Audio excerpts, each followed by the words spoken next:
We were recently reviewing a Fair Work Commission decision that deals with a worker that claimed that they were fired after exercising their right to take sick leave as a result of a long-term illness. Now, this raised a number of interesting insights around how the situation was managed by the employer, and indeed, if the employee was forced to resign. Now, the scenario is fairly simple. Around 6 months into the employee's employment, they fell ill, used up all of their sick leave, and after several months of absence was unable to provide the employer an indication as to when or if they would be reasonably expected to return to work.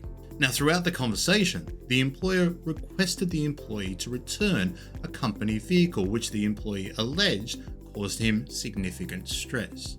And most interestingly to us, the employer suggested that the employee's absence was causing harm to the business and made a suggestion that perhaps an amicable agreement could be reached to conclude the employment with the provision of 3 weeks' pay.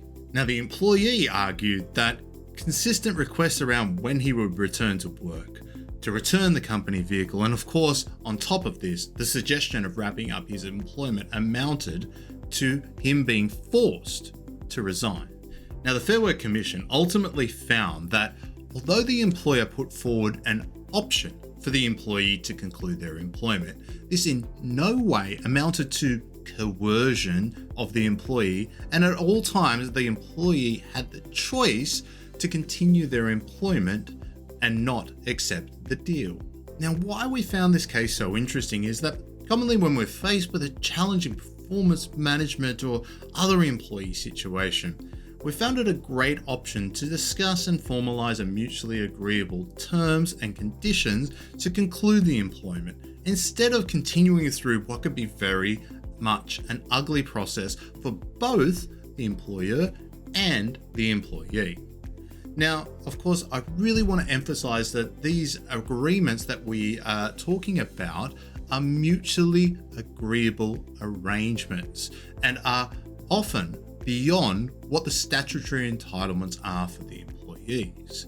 And to formalize these agreements, we found it best practice to wrap them up in a deed of release. Now, this decision by the Fair Work Commission that we've spoken about today, in our view, adds further credence to this strategy by acknowledging both the employer and the employee as, shock horror, adults who are able to have a discussion and resolve an issue in an amicable way without a power imbalance. Now, these of course are complex negotiations, but the payoff is they can often result in outcomes that benefit all parties, a win-win situation. So if your business is faced with a challenging situation and you just can't see the light at the end of the tunnel, why not give us a call? We might just be able to help.